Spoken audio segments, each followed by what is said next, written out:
Take one. Hey guys, welcome to Low High Trips. I'm Evans, and I'll be your new co-host for the next couple of series. Sit back, relax, and enjoy.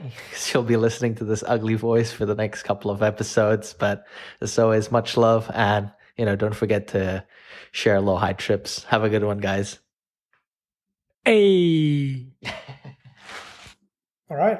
This is it, guys. Special guests. Hope you enjoy the show, guys. You want to introduce yourself? So Evans, my name is Evans. I used to be Aaron's, workmate or co-worker. We used to work in NAB together. Secretary, yeah. Yeah, his private assistant. And yeah, we've just been very close friends ever since. Oh, yeah. Close friends. Yeah. Define close friends, yeah? I know it's pretty unique sort of appearance or sort of relationship. Mm-hmm. Aaron says it's like a dog and a master. I'll let the viewers, guess who's the master and who's the dog here. Disclaimer, I'm not into that that whole field of interest, but sure, if that floats a boat. I mean, what goes in Vegas stays in Vegas. What right? stays in this echoey room of yours stays in this echoey room of yours, clearly. It's clearly much better than my old sort of building guys. So I used to live in like South Yarra, and like you used to hear like the building manager like vacuum. There was like cars and like ambulance. It was an absolute disaster. So just bear with me with this echoey sort of sound. And the craziest thing is that when you were living in that South Yarra, would you call it an apartment? I wouldn't say it's an apartment. It's an elevated house. I prefer to call it like a hostel or a motel, Motel, yeah, okay. It's like a homey motel. I wouldn't say it's homey. It's pretty old. Okay, that's arguable. Yeah, that's true. But yeah, so you were basically staying in this motel for like quite a few months. And I remember essentially Dustin and I, which is another workmate of ours, and Nap, and we were like, dude, you need to move out, man. You have to. Just to correct Aaron there, guys, I've been there for more than months. I've been there for about a year plus. A year plus. Yeah. What's this Stockholm syndrome? Like, were you I think you were grateful to your landlord for providing you a motel while you're paying like an apartment price. It was crazy. Yeah. I was pretty much like a slave to my landlord. But again, just to give you guys a bit of context, back then, like there wasn't a pandemic. So the area that I used to live in, which ironically was the same suburb as Aaron previously, which was in South Yarra, is a very, I wouldn't say really high end, but it's a pretty like up there sort of suburb or, like area. So, it was a very good spot. So obviously even the house wasn't so good. The location was a prime location because it wasn't exactly in the city. It was very close to like parks. It was just like 2 stations away from like the Melbourne CBD. So it was a very good spot. And it was a very desirable spot for like a lot of people. And so back then I just, stick with whatever the tenant or sort of the landlord. Yeah, wanted you're me the to tenant, pay. dude. Yeah. I mean, that's what happens when you don't work anymore. That's what happens when you're like indebted to your landlord for life. You forget your role. But on a serious note, I think like with South Yarra, I normally describe it as like, it's the most city suburb you can live in. Yeah. It's like living in a city, but living in a suburb. The city life in a suburb, technically. I mean, hopefully people get what Aaron's trying to say, guys. Yeah, I'm sure they do, dude. I'm like... Yeah, but I mean, that was pretty much why I stayed in Yarra. Obviously, after working in the bank and NAB, got myself a little insider information, guys, with the housing prices falling. Obviously, in Australia, there were a lot of like border restrictions, so a lot of international students couldn't fly back in. So like apartments were very cheap, and so I decided to move. Obviously, that backed with the fact that, as Aaron said, him and one of my other coworkers sort of pushed me to move out of my house. Yeah. And yeah, obviously very grateful for them, even though this place is a bit echoey. It's like 20 times much better. Just a bit of like, funny story or a bit of context. Back in my old place in South Yarra, I didn't have a fridge. It was a mini fridge. So my freezer didn't even work, guys. You don't have a freezer. Yeah. You essentially can't. Oh my God, dude. It was so bad. I remember you wanted to buy like ice cream, but you're like, oh, if I buy it, I have to finish it like now. Yeah. Because the ice cream's going to melt. It was like those mini fridges in hotels. But the mini fridge, sort of like the freezer compartment didn't even work. That was how bad it was. It's like those kind of fridge that you see in a hotel where they put like a couple of drinks in there. And if you take it, they'll charge you for it. Yeah. That was the impression. It was so small and it was so bad. And what you guys didn't know as well was, I think I've told Aaron before, but just for the viewers here, a special, insight here was that my place got flooded, like I think 3 times. You didn't tell me, dude. But just, I mean, for Aaron and the viewers, what happened was like, shortly after I moved in, I think just a couple months in, like, I was at work. So what happened was, I was at work. I was working in the bar back then, pretty close to home. I got home around 11. I was pretty exhausted. I just wanted to, pretty much like everyone, after like a long day at work, you wanted to just go home and crash. But what happened was I came home and there was like, my place was like wet. I was so shocked. I was like, what's going on, man? Oh, it's like flooding? Yeah. I mean, so I live in like a studio. So pretty much if it's flooded, like everything's pretty much gone. Wait, so you're trying to say like your mattress was wet? Yeah, pretty much. So what? Actually the mattress was like, if you guys know, my mattress was like a pull down bed. Yeah. I think Aaron's seen it before, but it was like a pull down bed. Real classy. Yeah. I prefer like to sleep like closer to the floor because I like really like sort of cooler environments. It's much nicer. It's much cooler to be like you like to closer. stay grounded. Yeah. You can put it that way.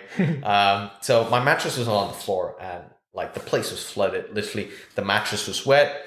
I bought my own like study table and study chair and that was like wet as well. Like the whole floor was wet. I was really shocked to see what was going on. And what turns out what happened was the sink was broken.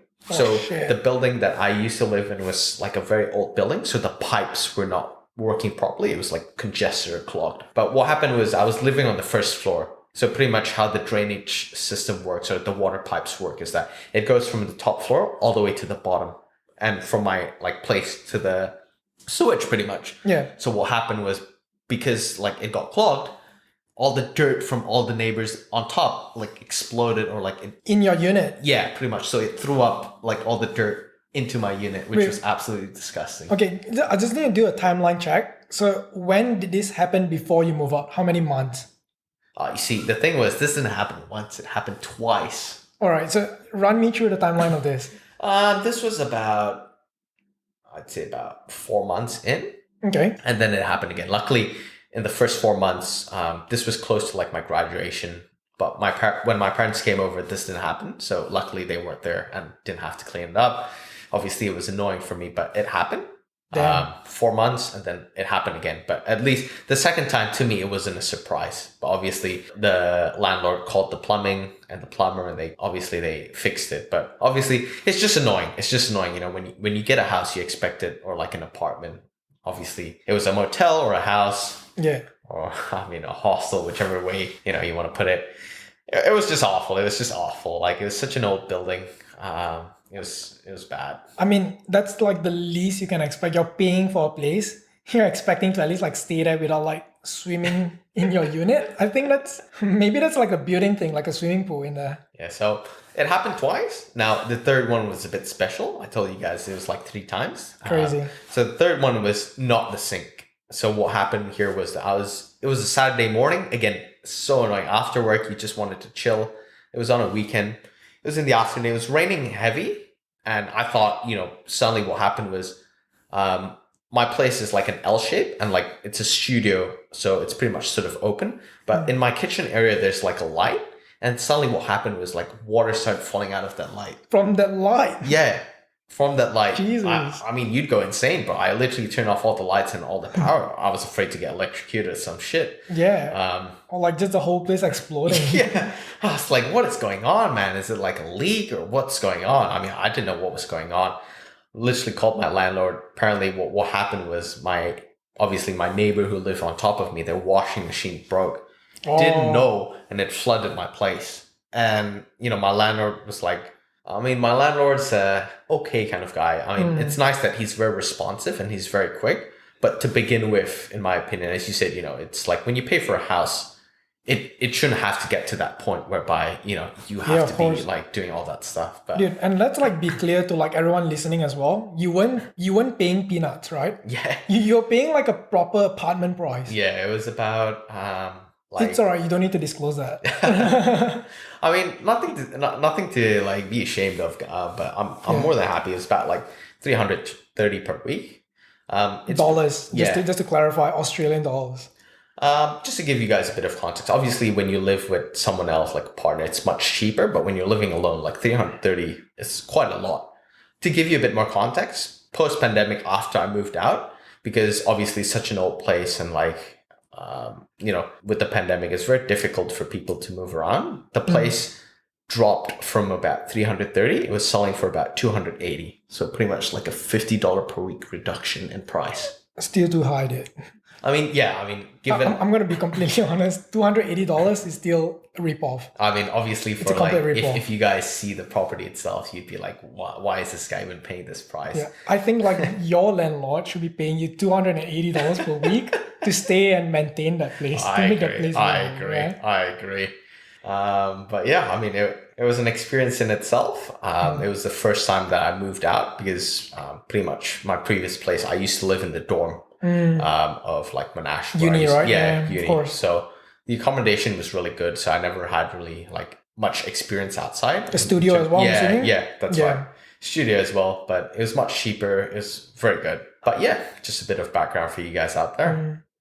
It's interesting because I realized that you have been staying in a studio for the most part of your life in Melbourne. Not for the whole part of your life in Melbourne. From uni dorm to South Yarra to in the city right now. You've always stayed alone in a studio. Yeah, in that regard, it's pretty much, I'd say I value like cleanliness a lot, like hygiene. Obviously, everyone has their own sort of level of hygiene. And Personal hygiene. yeah, Yep. that's right. And I'm very fussy with the people I sort of live with. And that's sort of why I've been always in a studio. And obviously in households, there's always a lot of like drama and issues.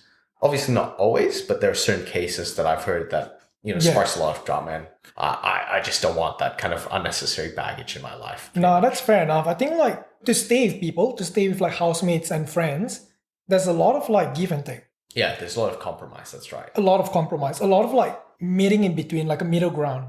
Yeah. And sometimes it can get a bit, probably say like tiring because of the fact that you want to view your home as a sanctuary, right? You want to view your home as a comfort place. You don't want to view your home like when I get back home, I still need to compromise and like put in effort.